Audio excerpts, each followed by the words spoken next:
Bab 41. Seluruh warga desa menjadi hening.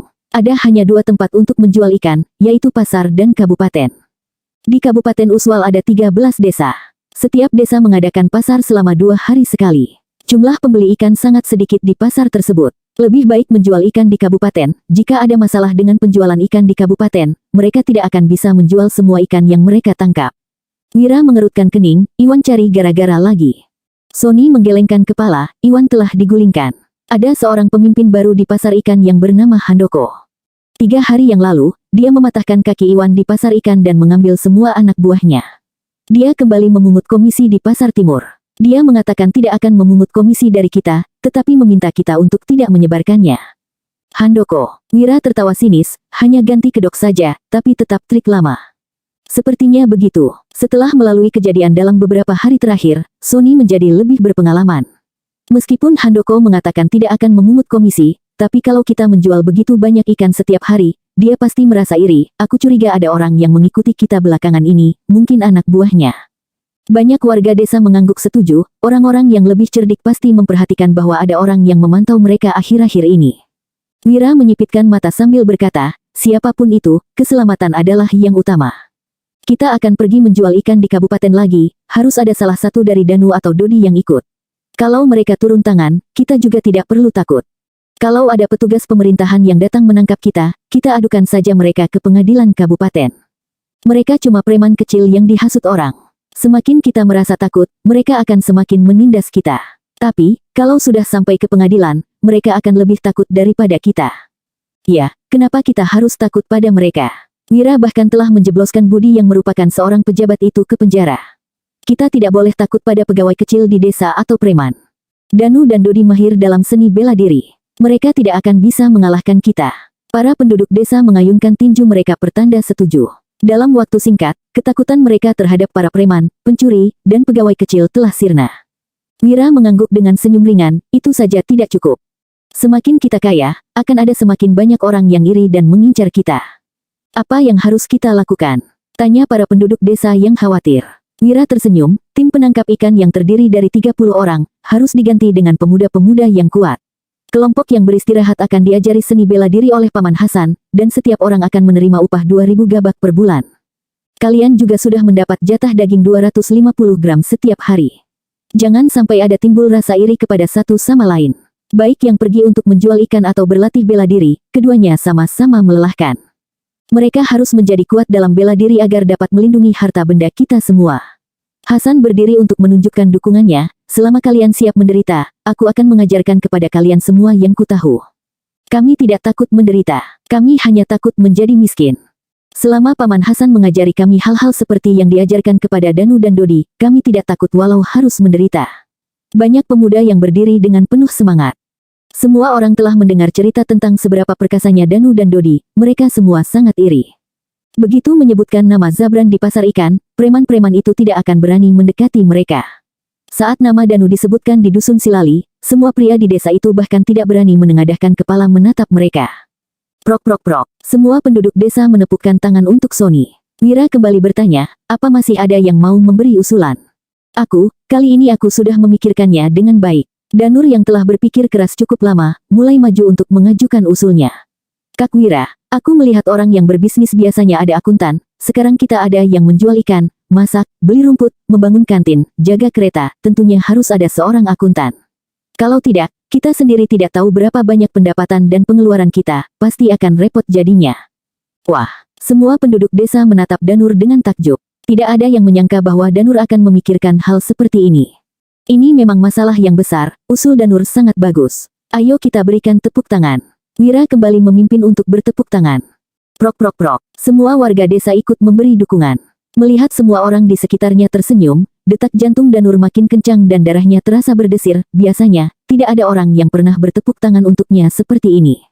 Sebuah perasaan yang aneh meluap dalam hatinya, membuatnya merasa senang. Bab 42.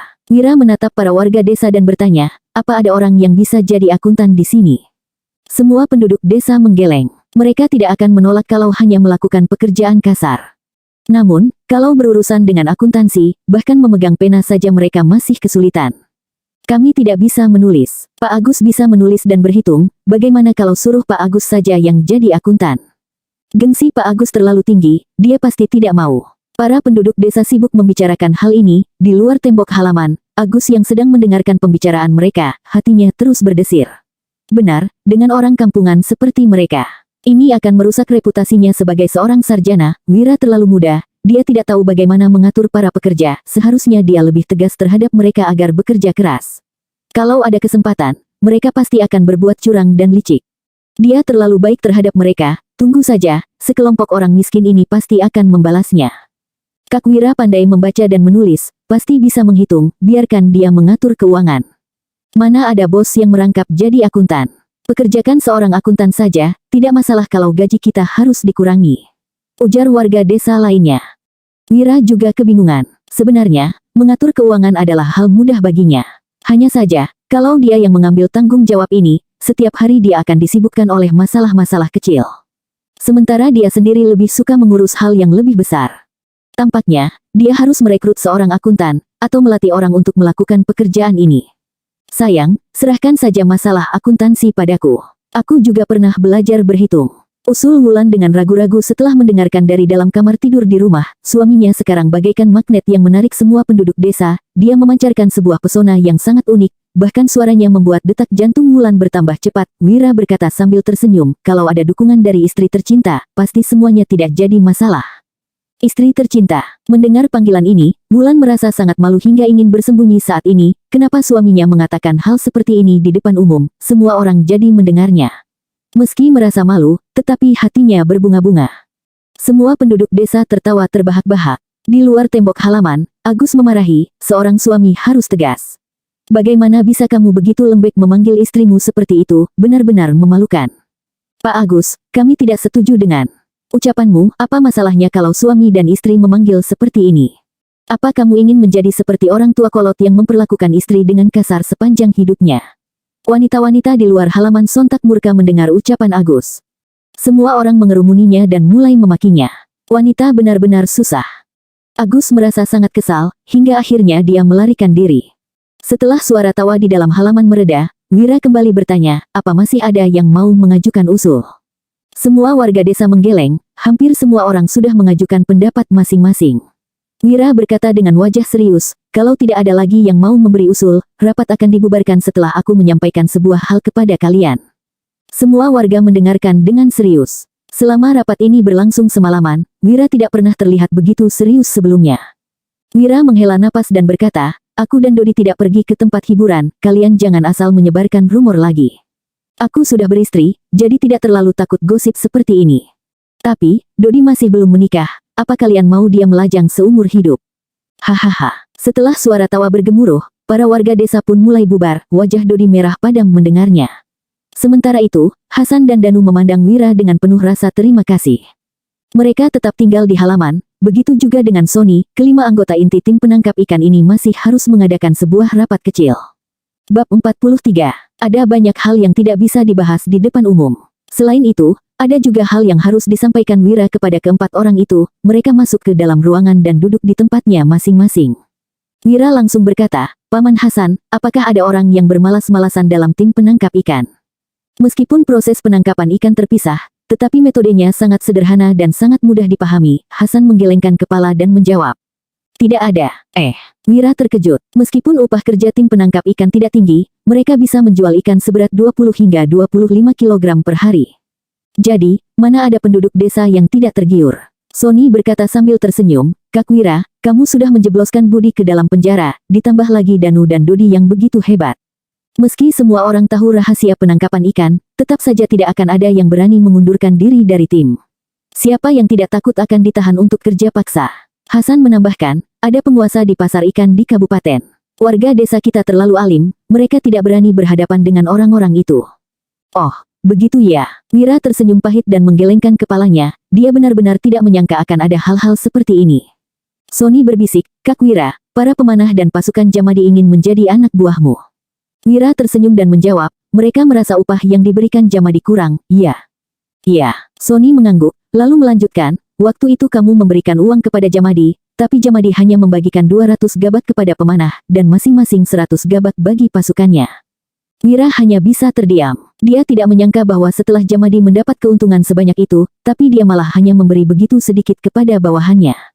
Namun, pemanah dan pasukannya itu juga tidak punya banyak pilihan. Pasalnya, di pedesaan ini, hanya sedikit tempat yang bisa menghasilkan uang secara halal. Sony berkata, mereka telah mengikuti Jamadi selama setahun, pemanah hanya menghasilkan 5.000 gabat dalam setahun, sedangkan pasukannya hanya mendapat 3.000 gabat. Penghasilan mereka bahkan tidak sampai setengah dari upah tim penangkap ikan kita. Melihat betapa baiknya Kak Wira terhadap orang-orang, mereka semua jadi ingin mengikutimu. Hasan, Danu, dan Dodi semua mengangguk sependapat. Fasilitas yang mereka dapatkan di tim penangkapan ikan memang sangat memuaskan. Apalagi, jarang sekali ada bos sebaik Wira. Wira tersenyum getir dan menggelengkan kepalanya. Sebenarnya, dia bukan memperlakukan penduduk desa sebaik yang mereka katakan. Wira hanya menerapkan standar perusahaan dari kehidupan sebelumnya. Banyak perusahaan yang memberikan makanan, tunjangan transportasi, dan menghargai masukan karyawan. Hanya saja, karena perlakuan bos di pedesaan zaman dahulu terlalu keras, Wira jadi terkesan seperti orang yang sangat baik. Sony berkata dengan suara pelan, karena aku tidak tahu bagaimana pendapat Kak Wira, makanya aku tidak menjanjikan apapun pada mereka. Wira mengangguk dengan serius, keputusanmu itu sudah benar. Kalau mereka mau mengikutiku dan bisa menjaga rahasia, berikan gaji untuk pemanah 2.000 gabak per bulan, dan pasukan sebesar 1.000 gabak per bulan. Cari 2 orang yang akan tinggal di sana untuk memata-matai, ingat untuk kontak satu persatu, jangan sampai mereka saling tahu. Dodi merasa tidak rela dan berkata, kalau begitu, kamu harus menghabiskan 3.000 gabak lagi tiap bulan. Apa gunanya menaruh mata-mata di sisi Jamadi? Dia hanya seorang pejabat kecil.